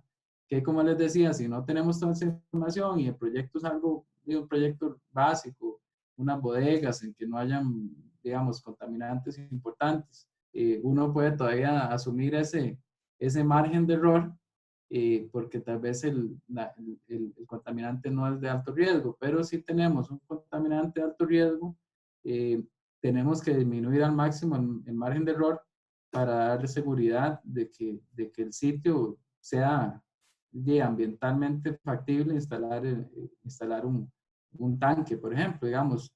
Hay gasolineras, en todo el país obviamente, por ejemplo, hay gasolineras, independientemente de si el agua subterránea está a 1 metro o a más profundidad, pero sí, digamos que ya se han ido generando problemas, ¿verdad? Por tanques que han tenido roturas y ya se han contaminado, digamos, y tal vez no se detecta tan rápidamente también por lo que les decía que el agua subterránea tiene un flujo muy lento. Entonces, a veces tal vez tenemos una fuga de hidrocarburos en un sitio y la vamos a detectar hasta muchos años después, ¿verdad? Y cuando puede ser ya bastante complejo de remediar. no sé, por ejemplo, así a modo de comentario, digamos, lo que es, no sé si conocen, seguramente muchos o la mayoría conocen las instalaciones de Recopa en Limón, ahí por Moín. Esa es una zona que ahí hay un medio acuífero no tan profundo que está lleno de plumas de contaminación por todo lo que son los tanques que tienen ahí, que ya se han detectado y ahí están viendo qué hacen. No sé qué habrá pasado, o sea, cómo lo estarán manejando, pero es una zona que está contaminada completamente, al menos localmente. Entonces, sí, yo creo que sí es importante para casos de esos invertir en eso, pero más que todo por el contaminante que conllevan. Si va a ser un tanque séptico y demás, digo, obviamente ya la cosa cambia, ¿verdad? Gracias, Eduardo. Con gusto. Pues sí, entonces, bueno, aquí por ejemplo, solo para pasar ya esta filmina, estas líneas aquí como rosadas, de hecho son estas secciones de acá. Esta es la B, que es la que está aquí arriba, y esta es la A. Entonces nosotros hacemos un modelo, un mapa, donde se pueda representar la ubicación de los pozos, las curvas del agua subterránea, la dirección del agua subterránea, y también hacemos unas secciones para hacerle, por decirle, como un corte al pastel, ¿verdad? Es como a la izquierda tenemos el queque viéndolo de arriba, y aquí le metemos un corte para ver qué capas tenemos, ¿verdad? Y ver cómo se comporta. Obviamente, como les decía, esto se hace con perforaciones, algunas ya existentes, por ejemplo, estas tres sí las hicimos nosotros y las complementamos con otras que habían cercanas. Entonces, básicamente es eso lo que se hace. No sé si tienen alguna duda otra duda con la hidrogeología para pasar con lo otro. Creo que no. Por ahora no. Ok. Ahora bien, también dentro de todo lo que se evalúa en la parte ambiental, ¿verdad? Algo sumamente importante también, ya son las amenazas y los riesgos geológicos, ¿verdad? Que al final, básicamente es para salvaguardar la vida del proyecto, por decirlo así, o incluso ver si es factible o viable construir el proyecto en un sitio o no. eh, de más que todo para temas de proyecto y también eventualmente para no afectar ¿cómo se llama?, infraestructura o personas, asentamientos aledaños, ¿verdad? Es de suma importancia. Desde el punto de vista de riesgos y amenazas, se evalúa principalmente lo que es el fallamiento, ¿verdad? Lo que son fallas geológicas, la sismicidad y, bueno, también el potencial de licuefacción. Eh, Además, se evalúa un poco la estabilidad, lo que son la estabilidad de laderas y lo que es la actividad volcánica. En este caso sí debo hacer la acotación de que, por ejemplo, la estabilidad de laderas se evalúa, digamos, obviamente se evalúa desde un punto de vista geológico, bajo todo lo que uno puede aportar en ese sentido, pero, por ejemplo, ya cuando hay que hacer, por ejemplo, algún movimiento de tierras importante o tenemos que estabilizar un talud y demás, ya eso sí ya conlleva un análisis geotécnico de más ingenieril, aunque también es geológico y hay geólogos que lo manejan, pero sí se necesita ser bastante experto en ese sentido. Entonces, la estabilidad de laderas, la intención nuestra es identificar si hay riesgos por movimientos de tierra, digamos, por deslizamientos o derrumbes o demás, pero ya si eventualmente hay que hacer una estabilización, sí, esto ya conlleva un trabajo más detallado que no está dentro de los alcances, digamos, de estas evaluaciones. La idea es evaluarlo, identificarlo eventualmente, pero ya cómo contenerlo y demás ya conlleva otro tipo de cuestiones, ¿verdad? También aquí se incluye lo que es de inundación, ¿verdad? Que aquí tal vez no lo indica, pero también riesgos de inundación y cualquier otro tipo de riesgo geológico que exista, ¿verdad? Aquí no consideramos riesgos como huracanes y estas cuestiones, ya son temas más aunque en las evaluaciones físicas, ya de estudios de impacto ambiental, sí, normalmente sí hay que incluir en detalles de esos, pero cuando son un poco más básicas no se llega a ese nivel de detalle. Para lo que es fallamiento y sismicidad, digamos, fallamiento más que todo, utilizamos información existente.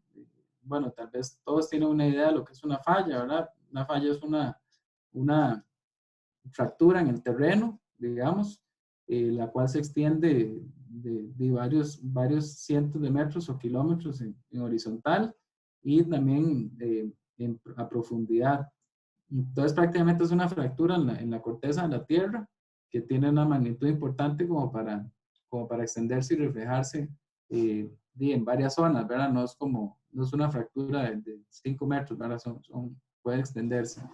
Para esto existe información, bien que mal, cada año se van afinando estudios, ¿verdad?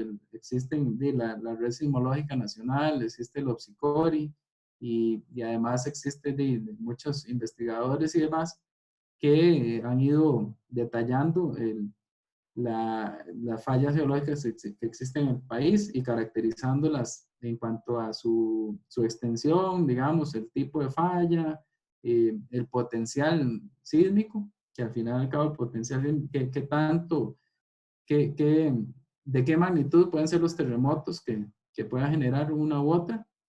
Entonces, dichosamente, se cuenta con información cada vez más detallada.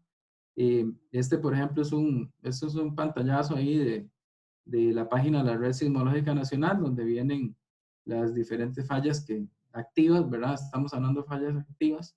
Eh, Existen fallas inactivas también, que al final y al cabo, al no estar activas, no nos genera mayor preocupación desde el punto de vista de instalación de un proyecto. Entonces, aquí estamos concentrados en lo que son fallas activas.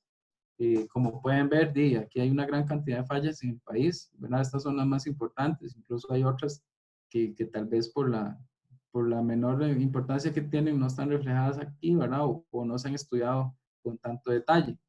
Pero bueno, por ejemplo, en la página de la red sismológica uno puede hacer clic a cualquiera de estas y puede obtener la información técnica y científica de cada una de ellas, ¿verdad? Y también detallan hacia dónde se extienden y demás. Entonces, desde el punto de vista ya de un proyecto, siempre es súper importante ver dónde está, ver si hay fallas cercanas, ¿verdad? Al final aquí hay algo importante, digamos, el hecho que, por ejemplo, veámoslo en este mapa, por ejemplo, si tenemos un proyecto aquí, eh, a pesar de que la traza de la falla está por ahí, digamos, es un mapa bastante regional, digamos, entonces puede ser que a la hora de aterrizar digamos, de llegar al proyecto, puede ser que la falla realmente no pase por ahí y pase algunos cientos de metros alejado. Entonces, siempre, obviamente, al inicio hay que ver la información general que exista, pero cuando ya llegamos al proyecto como tal, hay que revisar, digamos, un poco con mayor detalle a ver si realmente la falla pasa por ahí o no. Esto se hace prácticamente cuando un mapa le indica a uno que hay una falla sobre el proyecto o por lo menos muy cerca. Digamos, ya cuando pasa algo así, hay que hacer un análisis más detallado, hay que hacer eh, análisis tectónicos, digamos, que conlleva otro tipo de actividades, pero bueno, tal vez no voy a entrar en ese detalle aquí, pero por ejemplo, si un proyecto cae en una zona donde hay una falla identificada en un mapa, hay que estudiarla todavía con más detalle. Si estamos lejos de la falla, prácticamente solo se menciona, mira, tenemos la falla tal, a tal distancia, con estas características, pero dada la distancia no hay riesgo de afectación a nuestro proyecto. Si caemos en un sitio que al menos en un mapa está indicado que hay una falla, hay que hacer más estudios, más detallados para verificar si realmente pasa por ahí o no, ¿verdad? Porque al final estas trazas rojas, eh, no es que usted pueda irlas siguiendo ahí como con un detector y ir diciendo va por aquí, aquí va para acá. Eso se determina con otras técnicas que al final y al cabo, hasta que usted llegue al proyecto como tal, puede verificar si realmente pasa o no. Por ejemplo, tal vez han escuchado hablar del caso del hospital de Cartago, creo que era que habían compraron un terreno y al final pasaba, o sea, estaba sobre una traza de una falla. Según entiendo, hicieron estudios y demás y aparentemente sí coincidía. Entonces, bueno, eso depende. Entonces, siempre es importante ver qué fallas hay cercanas y qué tanto, a qué distancia están de nuestro proyecto para ver si eventualmente hay que evaluar más o no el tema de que exista una falla como tal. Obviamente, si vemos todo el país está lleno de fallas y al final muchos poblados y ciudades están sobre fallas. La idea obviamente es tratar de ir evitando construir en zonas riesgosas desde este punto de vista, eh, pero bueno, a veces no podemos hacer mayor cosa, ¿verdad?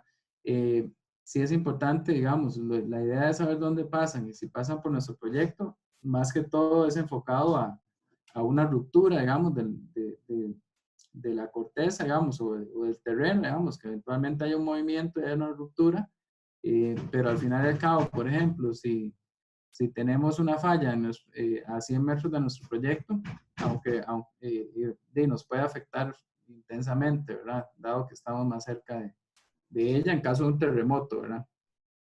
Esto, por ejemplo, es un detalle un poquito, le hice como un zoom ahí para que veamos, por ejemplo, en San José, digamos, las fallas que están identificadas, ¿verdad? Y hay unas varias, ¿verdad? Posiblemente alguno viva cerca de estas zonas, ¿verdad? Y obviamente, como les decía, hay asentamientos ya instalados, ¿verdad? Que no podemos hacer nada para reubicarlos y simplemente es de vivir con eso, ¿verdad?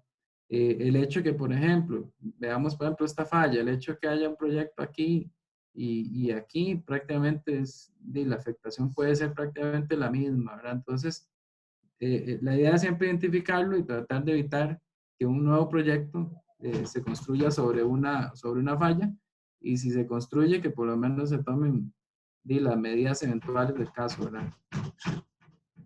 Ahí me disculpan la bulla, es mi perrilla ahí que está tocando la puerta. También existen algunos mapas de sismicidad, digamos, zonificación sísmica. Por ejemplo, es el más utilizado en Costa Rica, que eh, está en el código sísmico, en los cuales se han ubicado, digamos, las zonas con mayor potencial, digamos, afectación por sismos, que eso ya depende de muchas cuestiones, de los tipos de suelo, de la morfología, de, la, de, las, de los sismos, digamos, ¿cómo se llama? La intensidad que han tenido en las diferentes zonas. Y entonces, por ejemplo, existen algunos mapas, digamos, generales que nos pueden dar una idea de en qué zona sísmica nos encontramos y qué potencial de afectación tiene. Por ejemplo, las zonas sísmicas, al menos en este mapa, con mayor potencial de afectación son estas más oscuras, bueno, sin duda deben estar asociadas a sismos ¿cómo se llama? Por movimiento de placas, por subducción. Por eso es que aquí está más o menos la zona de subducción, entonces de ahí es que estas zonas tienen mayor afectación en comparación a esta de acá, ¿verdad? Pero también influye mucho las fallas y todo lo que haya. Existen otros mapas también, hay otros un poco más zonificados, pero bueno, igual es básicamente por lo menos para uno tener una idea, ok, nuestro proyecto se encuentra en una zona sísmica de alto potencial o no, y eso es muy importante para ya decisiones más que todo ingenieriles, digamos, de definir, digamos, qué tipo de medidas ingenieriles tomar en la construcción de un proyecto, ¿verdad? Perdón, en cuanto al potencial de licuefacción, que también se menciona por ahí, esto se determina muchas veces, y de hecho los estudios de suelo normalmente siempre tienen un apartado del potencial de licuefacción que depende mucho del tipo de suelo, de si hay niveles de agua superficiales, por ejemplo, bueno, no sé si han escuchado lo que es licuefacción, pero por ejemplo, en el terremoto de Limón, uno de los principales problemas que hubo y que generó más afectación a infraestructura y demás fue licuefacción de suelos, que al final eran zonas arenosas con niveles de agua subterránea muy superficiales, que a la hora de un movimiento sísmico se genera ahí un reacomodo de las partículas y demás que genera una inestabilidad en los materiales. Entonces, los estudios de suelo normalmente indican el potencial de liquefacción de cada sitio y también uno tiene que analizarlo un poquito desde el punto de vista de los materiales que hay y como hacemos un análisis hidrogeológico, ya sabemos a qué profundidad pueden estar los niveles de agua y ver si es una zona con potencial de afectación. Y lo de estabilidad de ladera, lo que les decía, digamos, igual hay mapas de amenaza que prácticamente todos los cantones tienen mapas de amenaza elaborados por la Comisión de Emergencias. Los niveles de detalle, tal vez ellos los han ido elaborando conforme han encontrado problemas y demás, pero sí son muy útiles. Igual hay que verificar siempre en campo si lo que indican es correcto en cuanto a zonas de inundación y estabilidad de laderas, incluso ellos marcan fallas y demás. Bueno, ahí solo unos ejemplos de la estabilidad de laderas. Por ejemplo, si uno llega a un proyecto y encuentra cosas como estas o como estas de acá, y puede ser una alerta y ya puede uno decir, mira, aquí hay problemitas de estabilidad y se pueden hacer por lo menos evidenciarlo y eventualmente hacer algún tipo de recomendación en cuanto a que alguna zona como tal mejor no desarrollarla, sino concentrarse en otro, qué sé yo. En cuanto a actividad volcánica, igual, la red sismológica y bueno, a nivel general ya se conocen dónde están los volcanes principales del país. Aquí se concentra uno principalmente los volcanes activos, ¿verdad? Porque son los que tienen posibilidades de generar alguna afectación. Entonces, básicamente, en las viabilidades ambientales, al menos Setena establece que uno tiene que analizar los volcanes activos que se encuentren a menos de 30 kilómetros de distancia de nuestro proyecto. Entonces, siempre hay que revisar, digamos, a qué distancia estamos de los volcanes activos y en caso que haya uno a menos de 30 kilómetros, hay que estudiar un poquito más, a ver el tipo de actividad que han tenido, a ver si han tenido alguna afectación en la zona del proyecto, ya sea por caída de cenizas, ¿cómo se llama? Eventualmente, ya si es muy cercano, coladas de lava, o también lo que son lahares. Entonces siempre hay que evaluar si existe algún riesgo de que el volcán nos genere alguna afectación a nuestro proyecto como tal. Bueno, y al final y al cabo, muchas de las ciudades de Costa Rica, y eso pasa en Latinoamérica en general, las principales están siempre sentadas en las faldas prácticamente de los volcanes, y nuestro país no escapa a eso. Pero sí, normalmente está a una distancia por lo menos algo considerable como para que nos pueda afectar, pero siempre hay que analizarlo y evaluar si en el pasado geológico se ha dado algún tipo de afectación que nos pueda complicar en alguna medida el proyecto. Bueno, aquí son unas fotos ahí a modo de ilustración.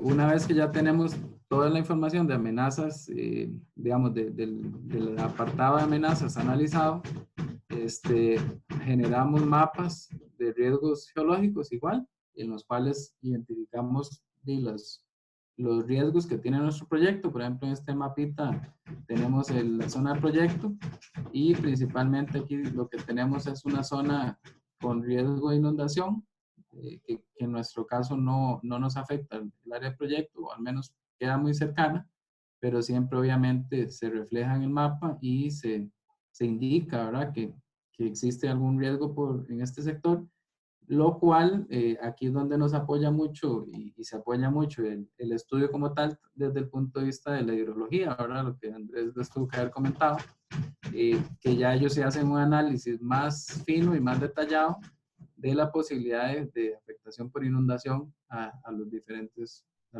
sitios. En este mapa también por aquí, como ven, esta raya roja era una falla que como ven no pasa en el puro proyecto, pero sí está a una distancia de quizás de unos 500 metros quizás, por ahí. Entonces, por lo menos sí hay que identificarla y decir, bueno, pasa la falla tal, a tanta distancia, y de qué tipo es y qué tipo de sismos puede generar, lo cual puede servir para, ¿cómo se llama?, para definir algunas cosas ingenieriles.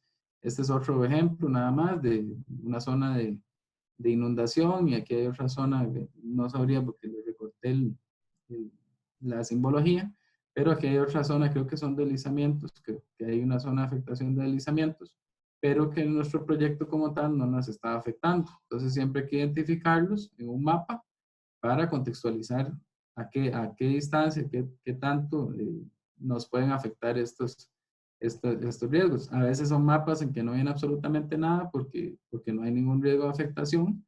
Entonces, pero sí hay que ponerlo por lo menos para identificar de que no hay, bueno, para evidenciar de que no se identificó nada grave, digamos, desde el punto de vista de amenazas y riesgos. Y bueno, básicamente eso es lo que quería exponerles. Se me fue el tiempo rápido, de hecho, pero igual si tienen alguna duda, no hay ningún problema, podemos contestarla. Eduardo, muchas gracias, perfecto. Yo creo que lo que usted está hablando se complementa mucho con lo que expuso Andrés la semana pasada. Entonces, bueno, dejo abierto la sesión de preguntas. Yo aquí voy viendo quién levanta la manita y yo les doy la palabra. Ojalá puedan preguntar bastantes cositas ahí. Tal vez David tenía una pregunta inicial que yo no la dejé que... Perdón.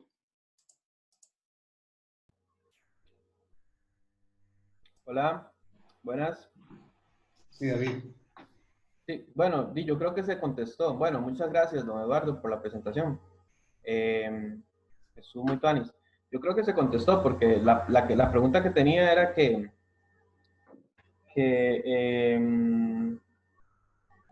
era lo de qué características debería tener un proyecto para ser necesario un estudio geológico más detallado.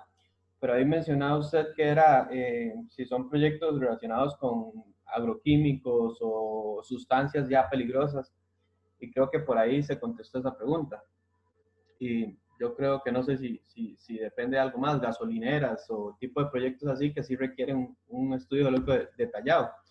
Pero no sé si habrán otro tipo de proyectos que necesiten ese estudio o qué condiciones son las que uno necesita. Igual. Ok, sí, digamos, bueno, esa era una, por ejemplo, de hecho, de la parte hidrogeológica, se tienen que hacer estudios detallados cuando se va a manejar sustancias de este tipo, ¿verdad? Como hidrocarburos. De hecho, recientemente ha habido muchos cambios en la legislación, o al menos en la práctica, en cuanto a estudios hidrogeológicos, al menos, que antes, digamos, había muchos proyectos que iban a Senara, pero ahora recientemente cambió eso y ahora, por ejemplo, Senara solo pide estudios detallados para cuando se manejan hidrocarburos. Entonces, cuando hay hidrocarburos de por medio, definitivamente hay que hacer estudios más detallados. Lo que pasa es que si eventualmente alguien que va a hacer una gasolinera, obviamente tiene los recursos, entonces puede afrontarlo. Igual el que va a hacer un tanque de abastecimiento de combustibles porque tiene maquinaria y tiene posiblemente los recursos para hacerlo. Un estudio de este tipo jamás se va a solicitar para una casa y demás.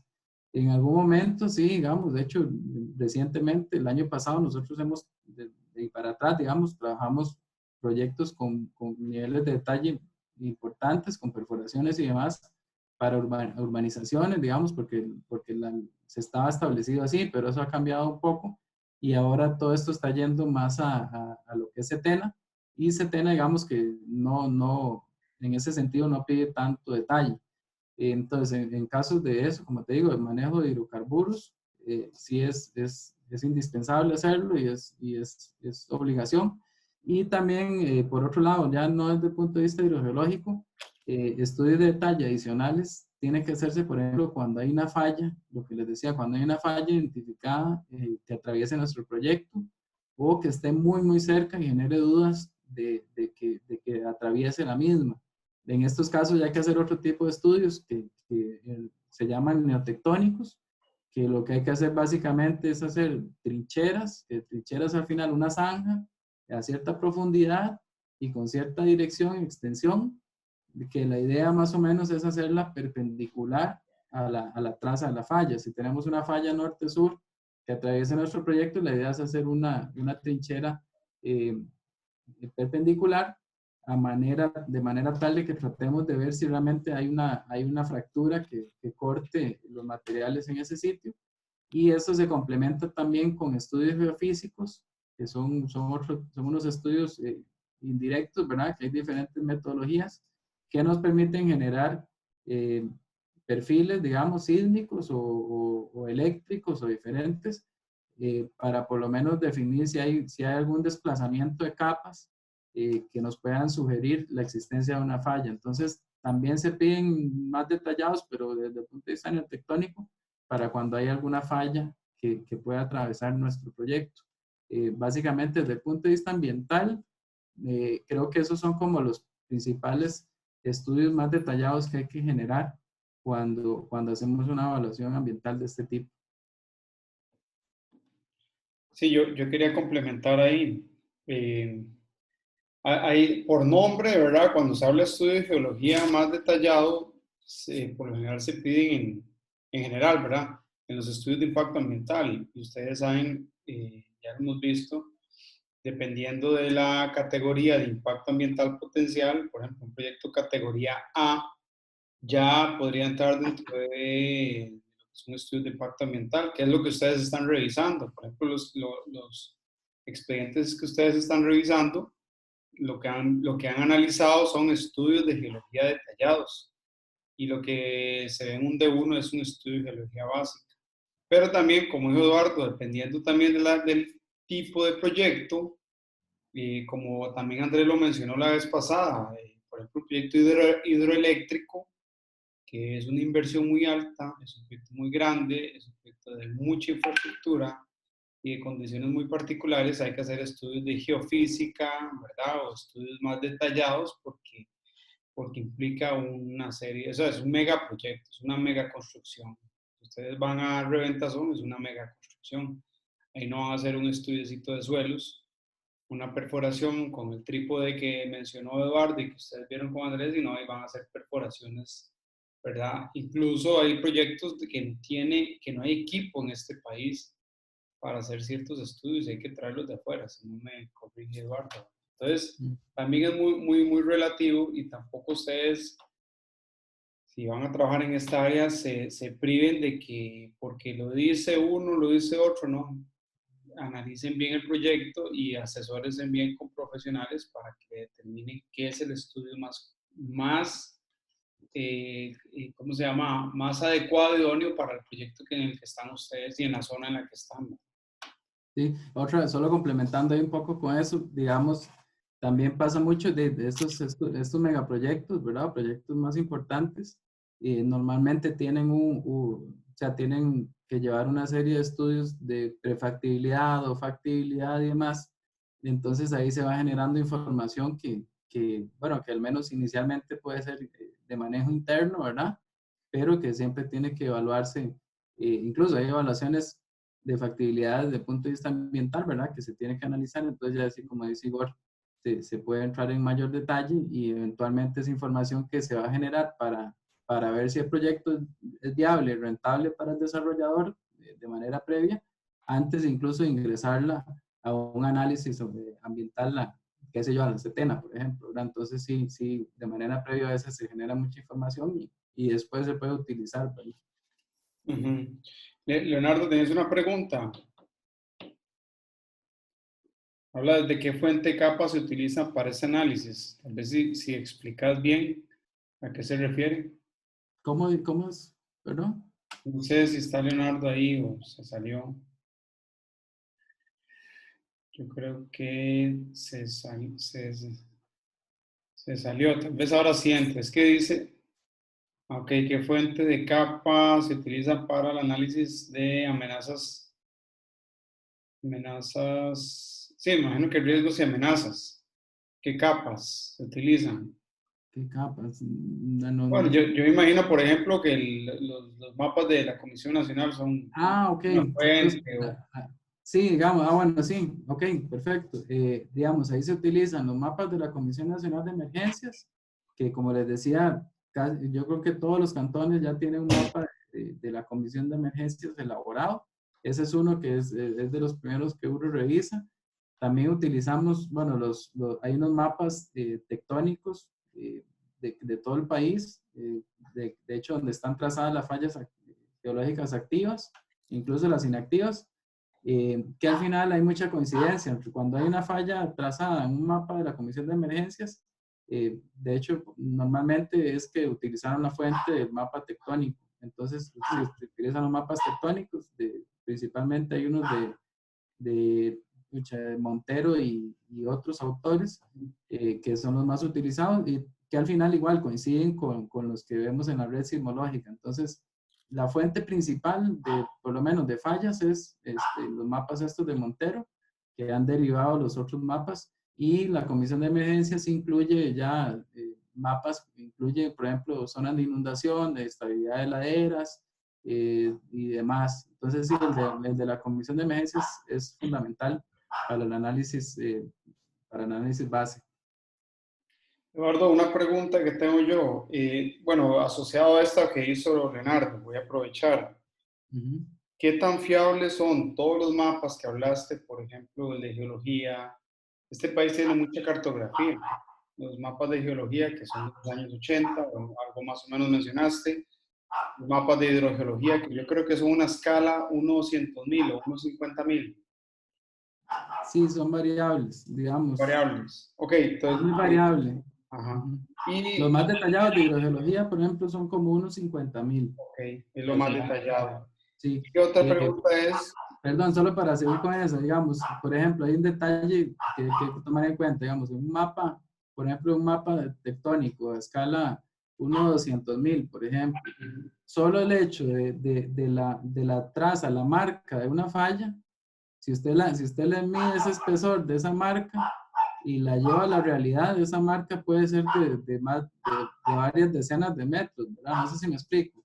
Por el nivel de escala, el grosor de esa línea, si usted lo lleva a la realidad, puede ser que esa línea mida 100 metros, pero como el mapa... De ancho. Sí, de ancho, sí, pero como el mapa es de escala tan grande, es la única forma de poder representarlo, ¿verdad? No podemos hacer una línea más delgada, 1 metro, ¿verdad? No se vería. Sí. Entonces, eso es muy importante. De hecho, a la hora de uno proyectar en el sistema de información geográfica, siempre obviamente queda la duda de que la franja es tan ancha que uno tiene que trazarla al final de lo más al centro, qué sé yo. Pero eso genera una desconfianza, digamos. De ahí es que cuando una traza pase muy cerca o así, eventualmente ya sí se requiere hacer un estudio de más de detalle, porque al final esa traza puede estar equivocada por varios cientos de metros, incluso, perdón, y solo para complementar, incluso nosotros a veces montamos las líneas de fallas, las fallas que trae el mapa de la comisión de emergencias, y a veces no nos coinciden con los del mapa tectónico, que pudo haber sido igual a la hora de hacer el montaje, pudo haberse desplazado un poco, y entonces siempre sí es bastante desconfiable. Pero ya cuando está muy cerca, sí, entonces ahí es donde se trata de estudiar un poco más para poder aterrizarlo bien. Sí, esa era la pregunta un poquito, ¿verdad? O sea, ¿cuál es la relación de lo que ves en un mapa? Te voy a dar un ejemplo. Nosotros los forestales tenemos mapas de cobertura forestal, los famosos mapas de FONAFIF. Y a veces uno está en el sitio y tenés el GPS y el bosque dice que está dentro del bosque y llegas y lo estás en un potrero, ¿verdad? Ya sea por un tema de escala, por un tema de que son mapas hechos en muchos casos en oficina. Entonces, de lo que ves en mapa, cuando haces un análisis preliminar al campo, ¿qué tanta diferencia ves o si hay un acercamiento muy fuerte a la realidad? Vieras que sí, por ejemplo, ya en lo que son mapas geológicos, sí hay bastante acercamiento a la realidad. Obviamente depende del mapa que usemos. Si usamos, por ejemplo, 1/50.000, que ya tal vez es un poquito más detallado, sí, prácticamente siempre nosotros afinamos a veces la geología.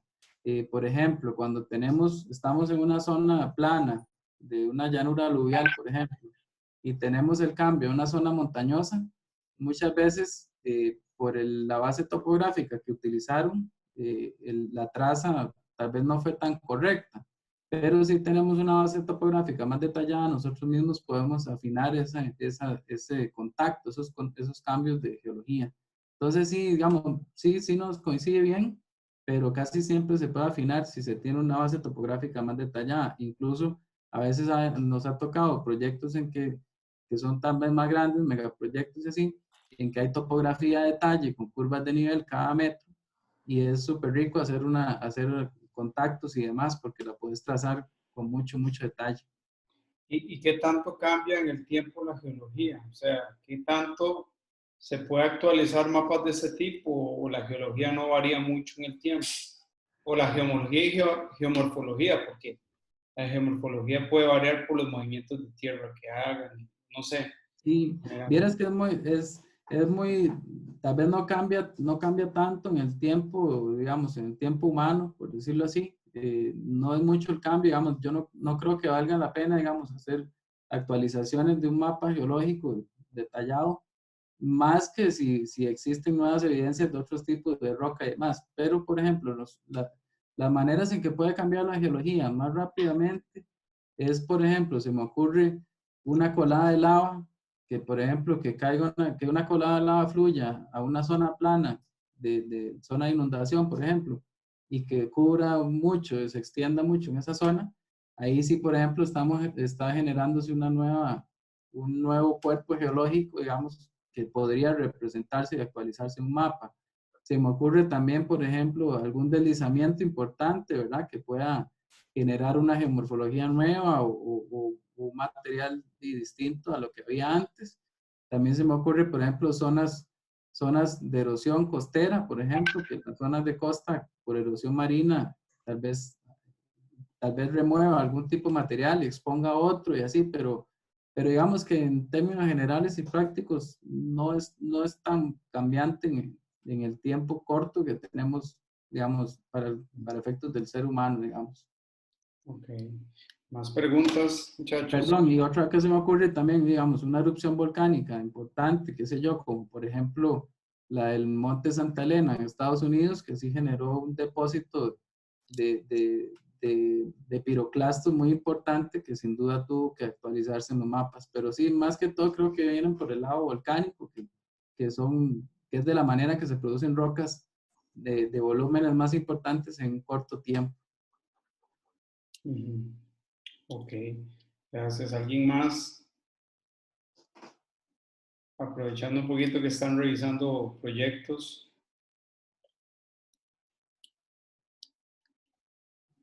Nadie. Están por ahí, están por ahí. Están cansados, ¿eh? Sí, ya están cansados. Pero bueno, no sé si tienen alguna otra preguntita. ¿O quedó todo muy, muy claro? ¿Alguna observación, algún comentario sobre la exposición? No sé, alguien. O lo hago al azar. Bueno, sí, yo le voy a comentar ahí de nuevo. No es un comentario, también me generaba la pregunta, porque a la hora de uno como, bueno, como estudiante, y si uno quisiera tipo, ser consultor de ese tema, ¿cómo identificar si un estudio de geología está bien hecho? ¿Qué detalles uno puede observar o decir, pucha, aquí me están jodiendo, este consultor, este geólogo no está haciendo lo que corresponde? Sé que eso se lo deja a uno la experiencia y todo eso, pero tal vez para iniciar, ¿qué cosillas podría uno observar a fondo o a puntuales para no irse todas? Buena Sí, pregunta. está buena la pregunta. Mira, ahí pasan varias cosas, digamos, si te soy sincero, porque lo he visto con la experiencia. Al final y al cabo, como existe un manual de Setena en el que indica qué tiene que llevar el estudio, muchas veces, al final y al cabo, la revisión se va en checks. Entonces, tiene mapas local, sí, check.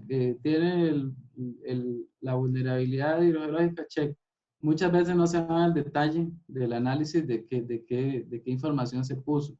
Yo lo que pensaría, por ejemplo, es para por lo menos ustedes decir, bueno, no me está, aparte de que sí lo puso todo lo que Setena pide y vas haciendo los checks. Sí, obviamente creo que algo importante es, por ejemplo, ver que la información que pongan, porque se va actualizando, digamos, las referencias bibliográficas se van actualizando. Entonces, digamos, si alguien, por ejemplo, suele utilizar información de un mapa de los años 70, existiendo información del 2000 para acá, digamos, yo ahí por lo menos diría, pucha, porque ya hay información más nueva, ¿por qué no me puso información más actualizada? Lo que pasa es que ahí caemos en lo mismo, que puede ser que si se hace si se cuestiona eso, puede ser que la persona diga, ahí no, yo puse lo que Setena me pedía, y si no es más actualizada, no me lo están exigiendo actualizada. Entonces, es como complejo.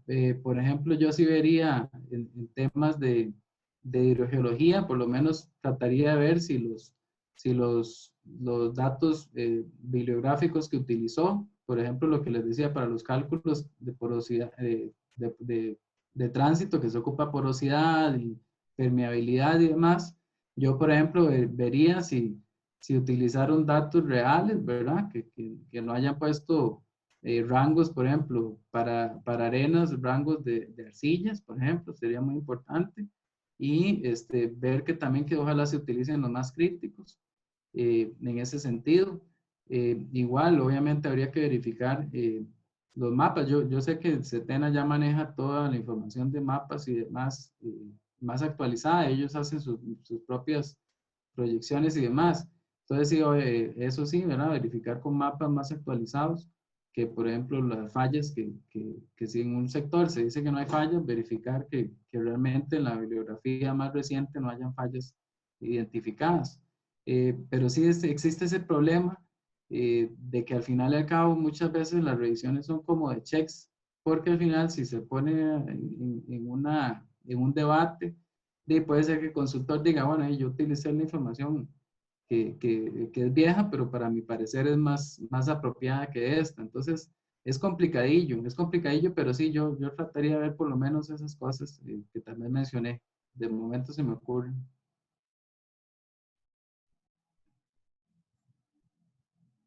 Igor, creo que no tienes el micrófono. Perdón. David, muy buena pregunta, y no solo para los geólogos, sino para los demás profesionales.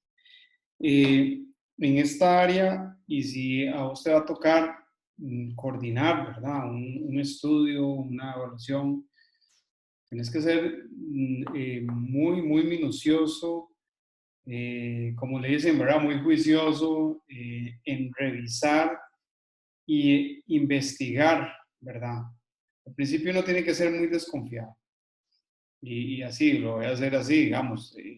Yo he trabajado trabajaba con geólogos, entró Eduardo al equipo, y siempre en los profesionales hay periodos de prueba, ¿cierto, don Eduardo?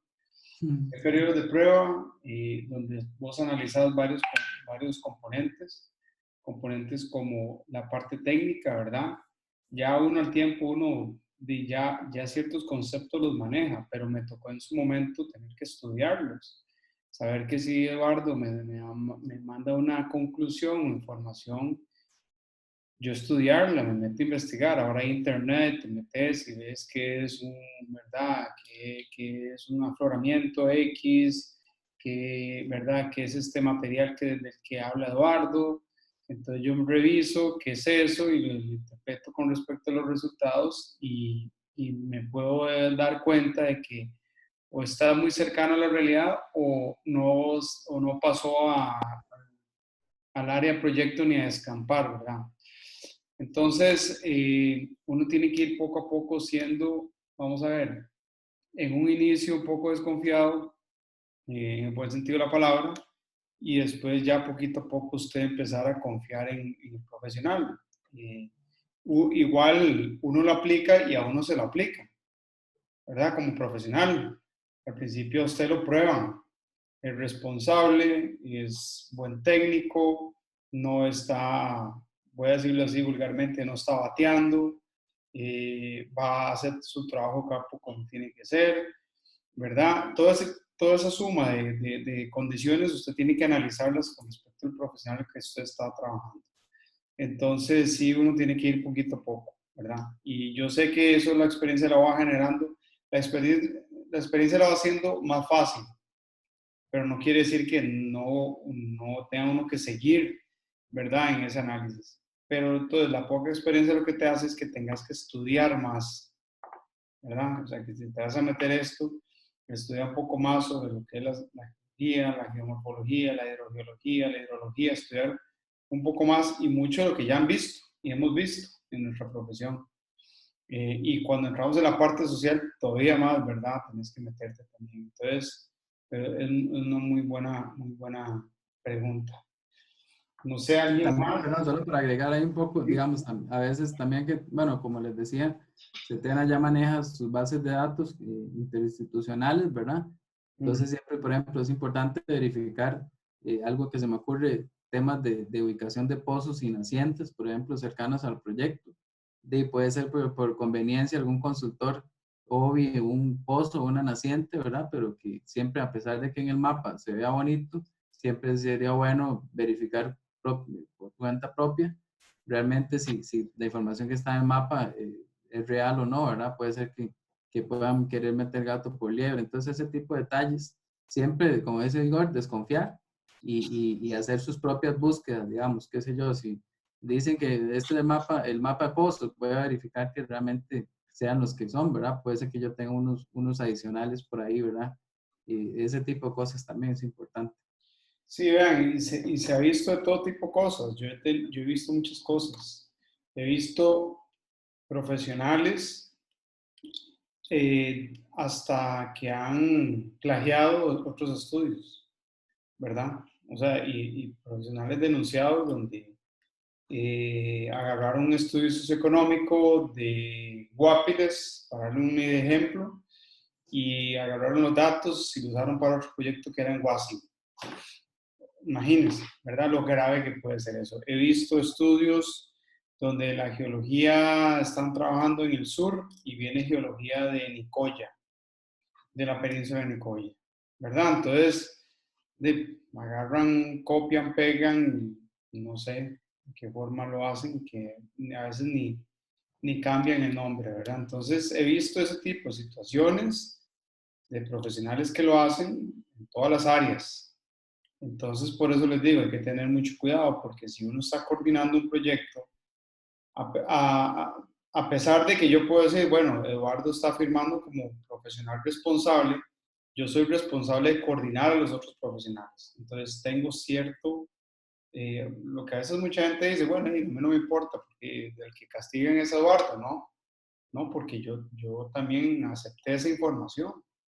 Entonces uno tiene que ser muy cuidadoso en lo que sus profesionales que están usted a cargo o trabaja, cuente con la información adecuada y idónea, ¿verdad? Para tomar decisiones. Sí, y si tiene chance de, bueno, ojalá leer todo completamente, ¿verdad? Porque a veces puede ir una leyenda y dice, ah, bueno, aquí está el título, sí, me puso la hidrogeología, pero no la leíste y al rato encontrás eso que dice Igor, y al rato habla de hidrogeología de otra zona completamente, pero si uno va muy rápido y vio el título y le dio el check, entonces ese tipo de detalles sí tiene razón Igor y pasa, y ha pasado, y en proyectos grandes, ¿no? En proyectos grandes, usted lo ha dicho. No sé, ¿alguien más? En términos técnicos o como la pregunta de hoy, ¿verdad? Que es muy atinente en términos operacionales de la actividad. No sé si tiene alguna otra pregunta, Eduardo. Si no, bueno, Eduardo, yo creo que vos tenés tu correo electrónico. Yo casi estoy seguro, así como Andrés, Eduardo, están anuentes a cualquier consulta. Y Eduardo es muy buen profesional en términos técnicos y en términos de responsabilidad, ¿verdad? Que eso juega un papel muy importante. Y la comunicación. Entonces yo se lo recomiendo a cualquiera, ¿verdad? Y cómo se llama, y yo sé que él tiene toda la disponibilidad de ayudarle a cualquiera de ustedes. Entonces, más bien agradecerle, Eduardo, por su tiempo. Y yo les voy a pasar la información suya, por cualquier duda que tengan. Ellos están trabajando en unos estudios de impacto, entonces puede ser que pronto te hagan una consulta Claro. o en un futuro, ¿verdad? Ahí va a quedar la información. Se la voy a pasar por WhatsApp a los grupos y agradecerte nuevamente por la disposición, como siempre. No, claro, con mucho gusto y como dices vos, ahí estamos a la orden para cualquier cosa, consultas o lo que sea, estamos a la disposición y con mucho gusto. Bueno, entonces agradecerle a todos también por el tiempo, ya de noche, y cansados todos y ya en las últimas, estamos en finales, entonces agradecerles por el tiempo, a pesar de que un grupo tiene exposiciones mañana, aquí están, yo les agradezco eso y eso muestra interés en la materia, entonces yo les agradezco mucho que estén aquí. Nos vemos unos mañana y los otros la próxima semana y ahí nos estamos hablando. Muchas gracias a todos. Buenas noches. Buenas noches, hasta luego. Gracias, Eduardo. Buenas noches, Gracias, muchas profe. gracias. Hasta luego. Buenas noches, muchísimas gracias. Que descansen. Nos vemos. Buenas noches.